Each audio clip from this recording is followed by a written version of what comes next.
Capítulo 12. Una vida con el corazón en orden. Desarrolle su propia regla de vida. Por sobre toda cosa guardada, guarda tu corazón, porque de él mana la vida. Proverbios 4:23. En las leyendas del rey Arturo se presenta a ciertas personas que habían dedicado toda su vida a la búsqueda del Santo Grial. Sacrificaron su cuerpo, purificaron su corazón y renunciaron con agrado a todo lo que tenían. ¿Para qué? Para ver un destello del símbolo máximo de la comunión con Dios.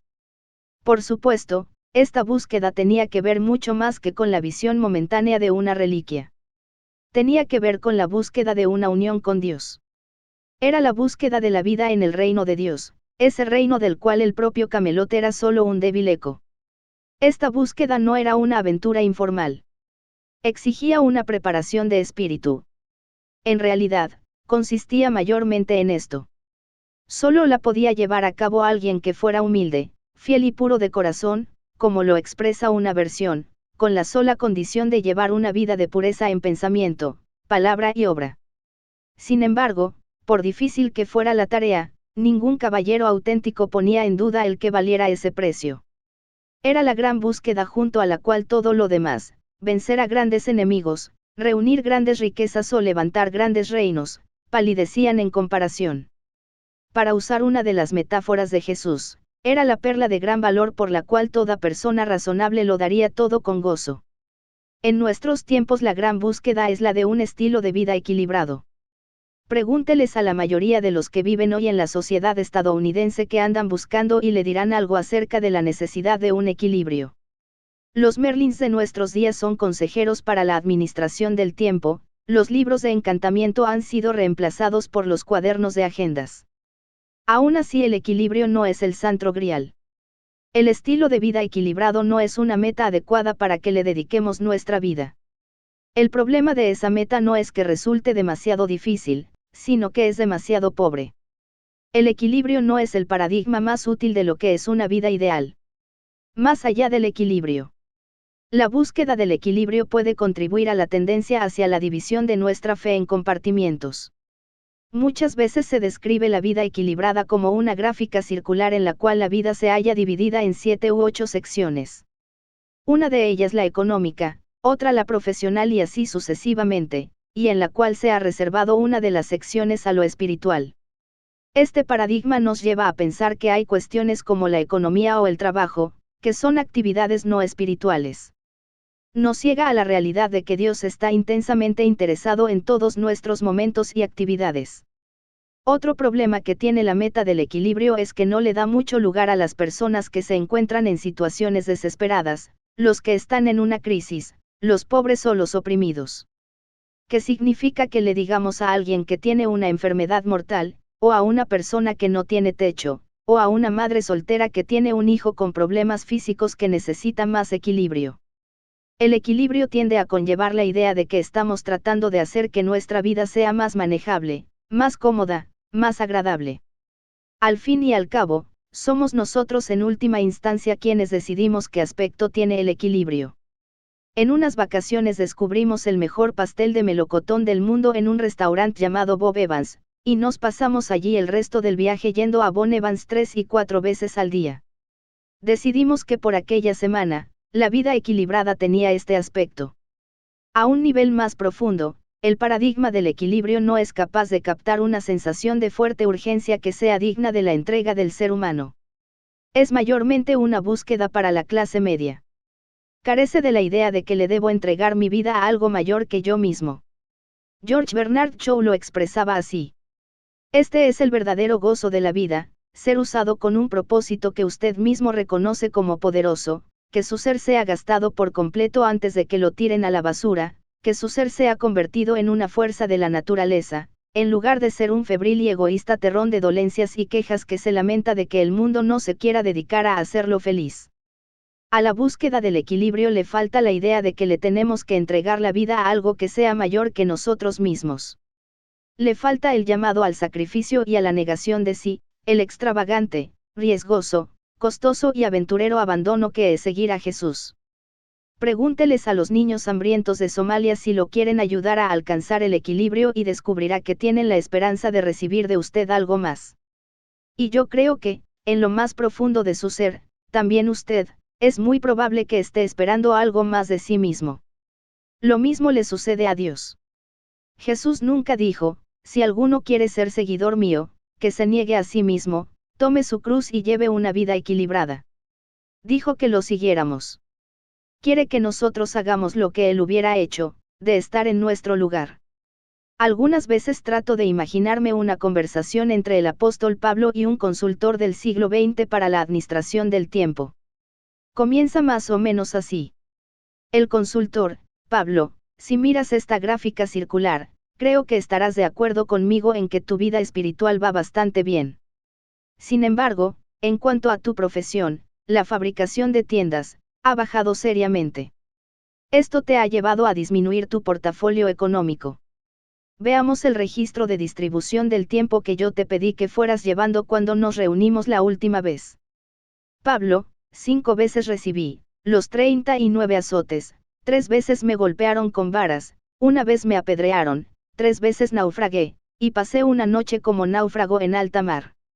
Mi vida ha sido un continuo ir y venir de un sitio a otro, en peligros de ríos, peligros de bandidos, peligro de parte de mis compatriotas, peligros a manos de los gentiles, peligros en la ciudad, peligros en el campo, peligros en el mar y peligros de parte de falsos hermanos.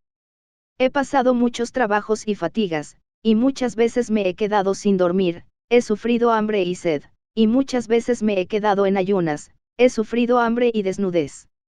Me es muy difícil idear lo que dijo el consultor después.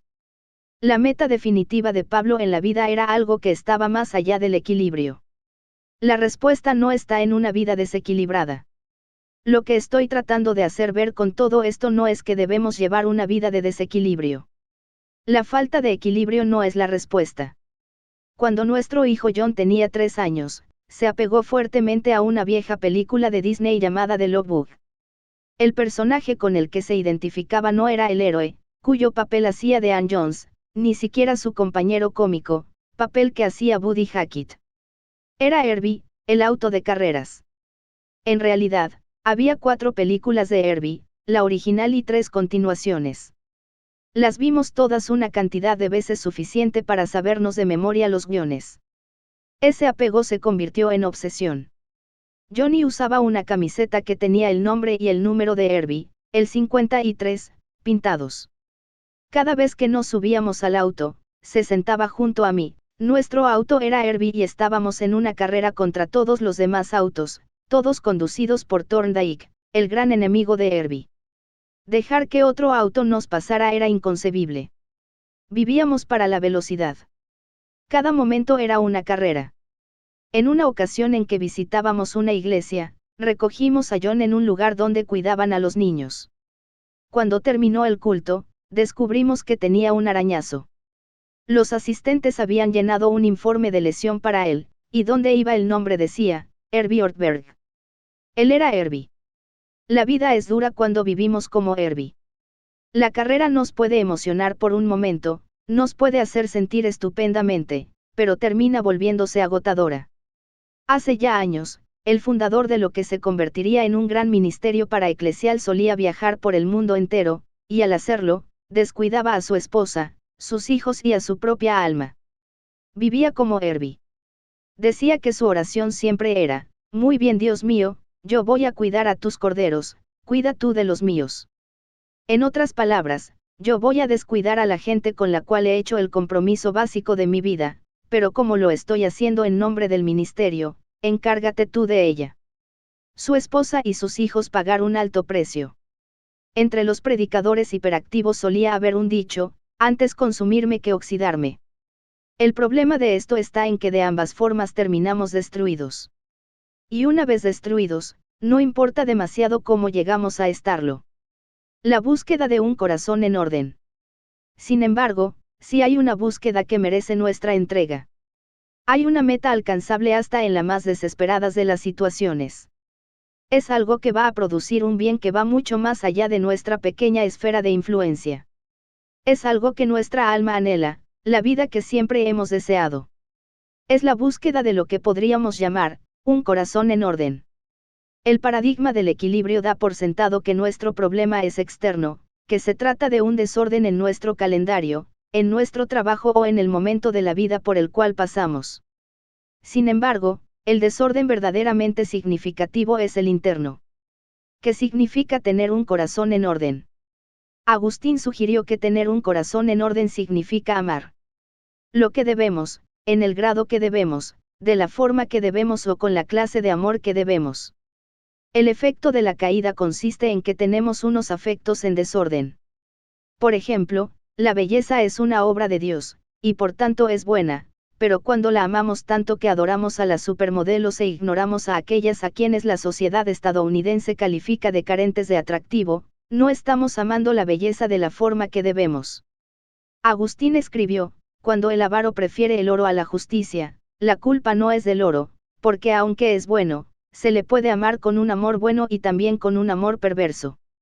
El dinero en sí es una cosa buena, pero eso no absuelve de culpa a los que lo aman tanto, que están dispuestos a oprimir, a acumular o a hacer trampas para obtenerlo. También Agustín escribió, me parece que una definición breve pero cierta de la virtud sería la siguiente, es el amor ordenado. Otro escritor expresó esa misma idea cerca de 1000 años antes. Por sobre todas las cosas guardadas, guarda tu corazón, porque de él mana la vida. Cuando el corazón está en orden, no solo vamos quedando cada vez más libres del pecado, sino que también nos vamos liberando del deseo de pecar.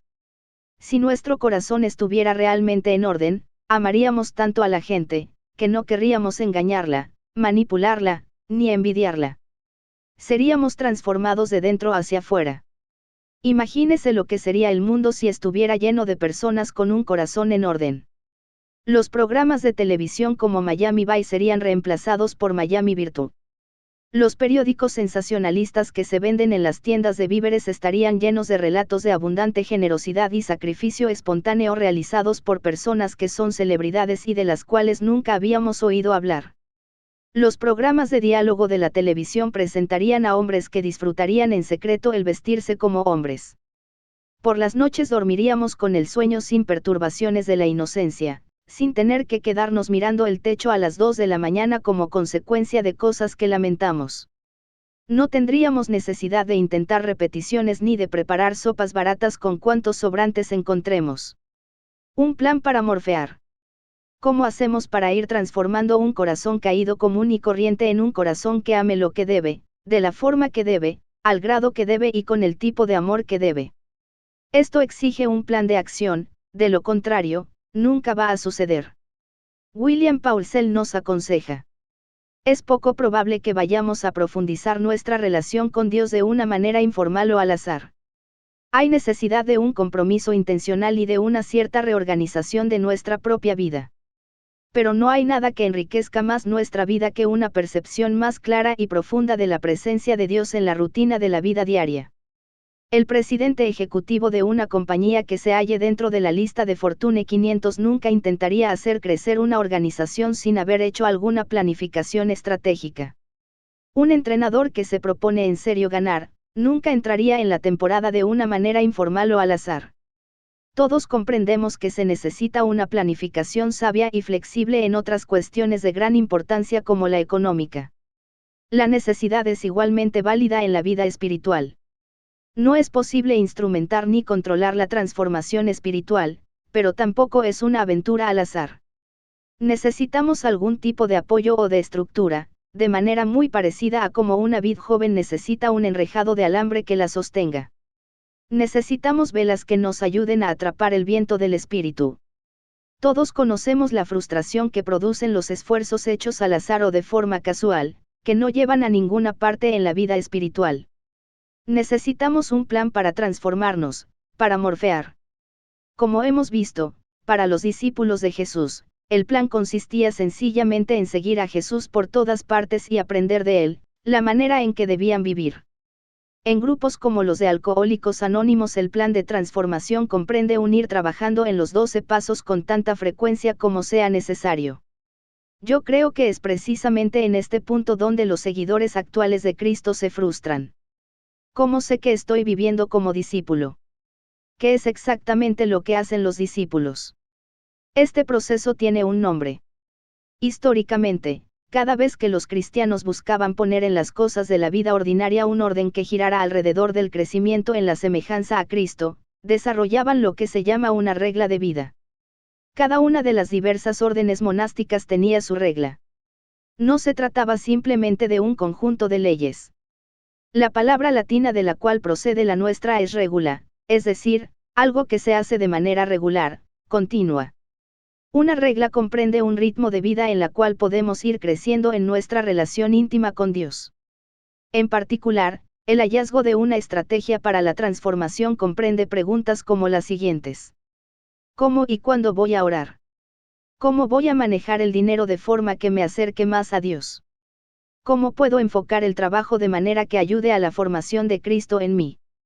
¿Cómo me involucro en la comunidad cristiana o cómo en la adoración comunitaria, la confraternidad y la confesión?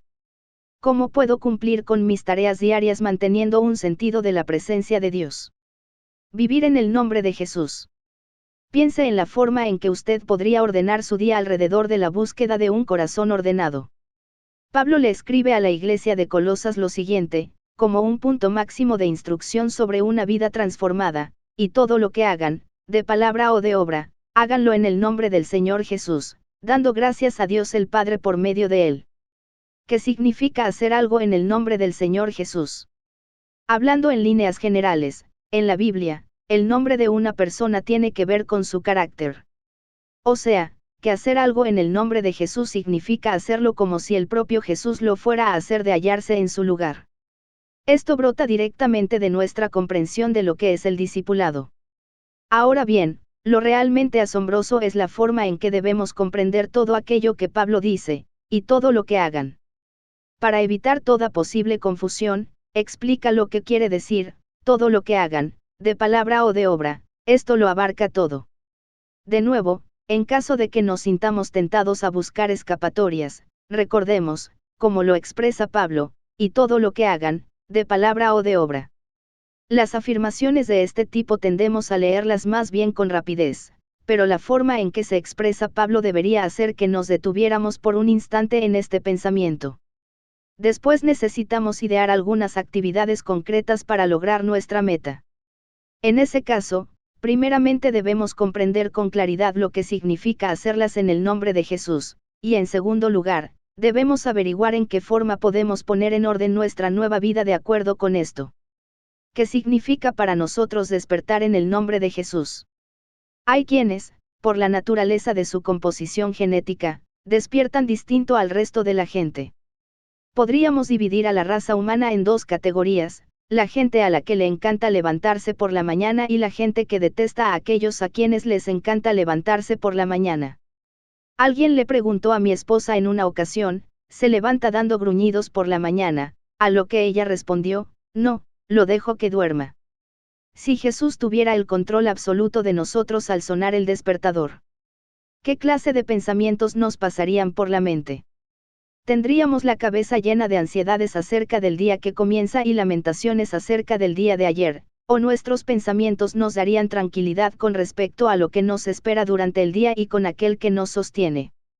Recientemente he tratado de dedicar unos instantes antes de salir de la cama para saludar a Dios. Le digo que mi día le pertenece.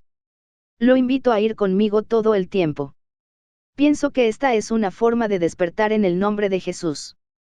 Nuestra forma de saludar a la gente más cercana a nosotros tiene suma importancia.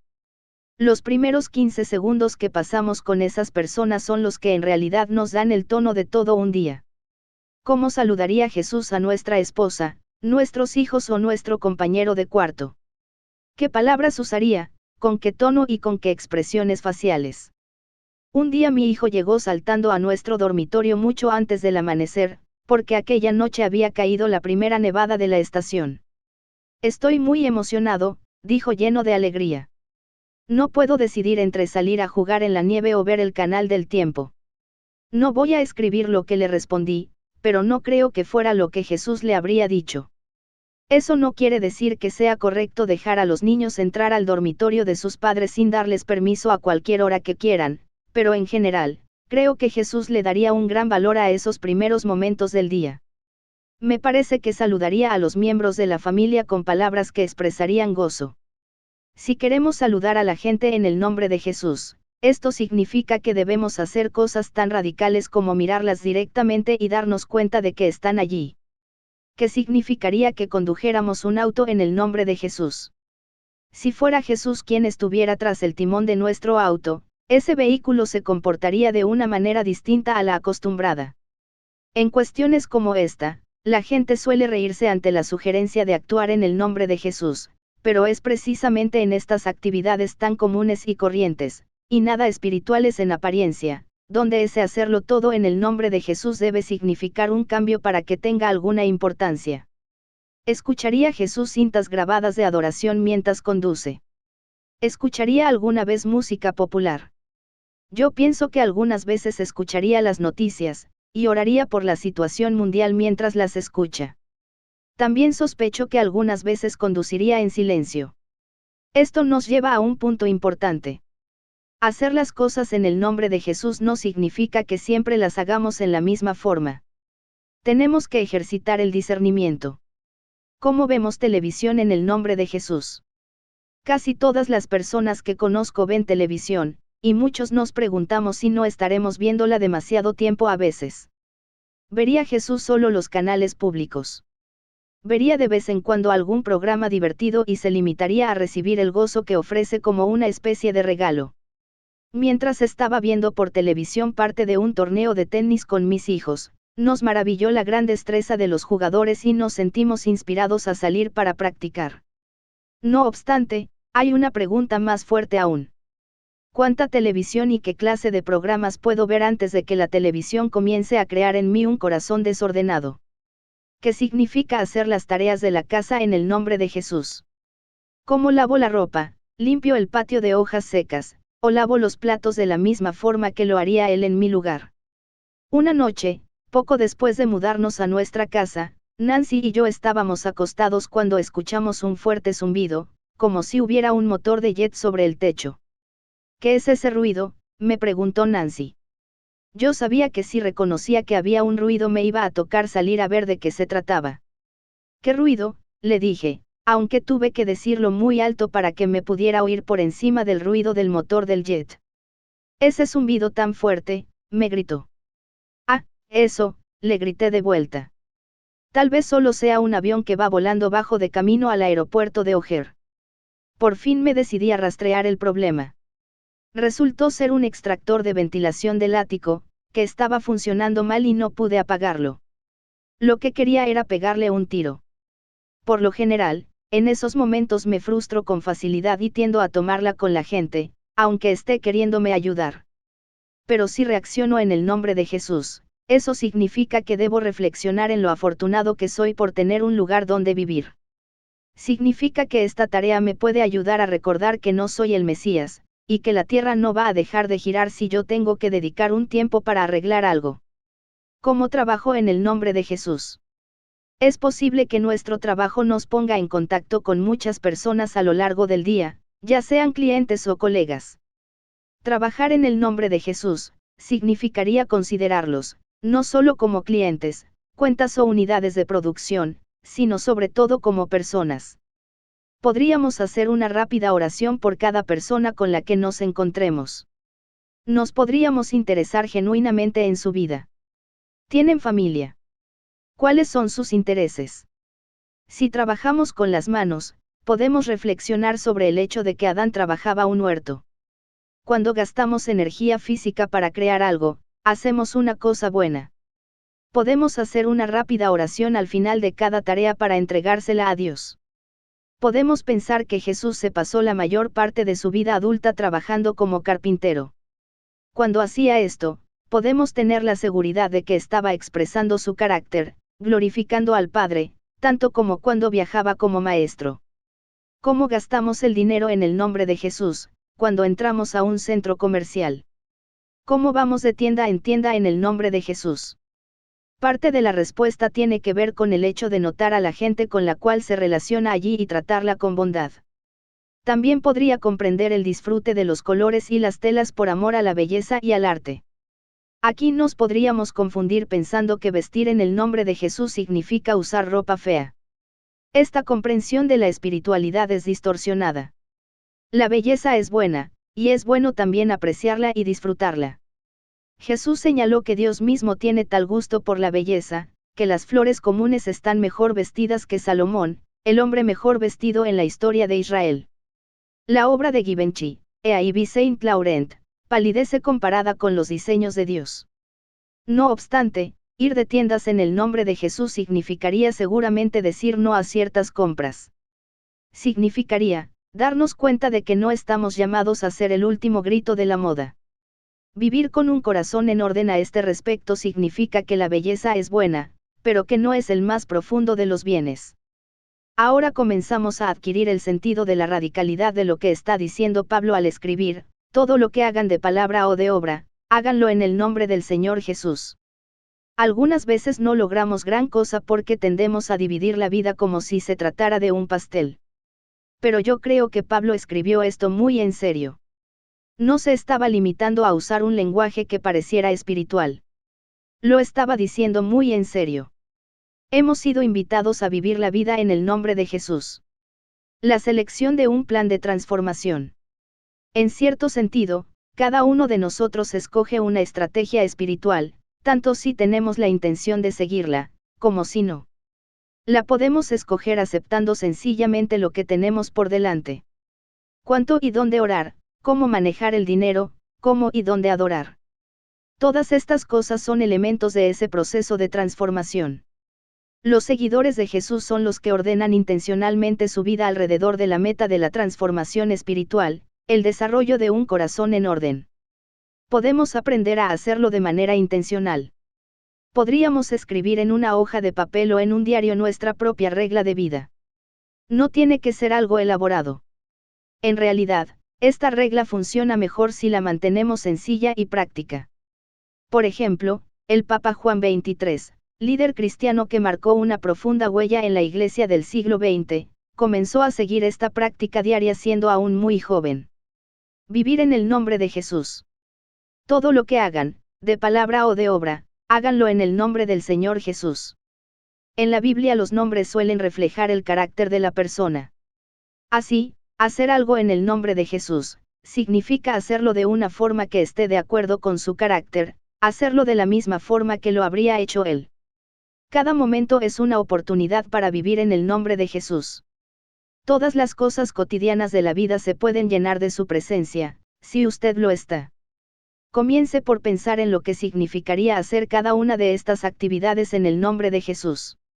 Comenzamos al despertar, al darles los buenos días a las primeras personas que ve por la mañana, al comer.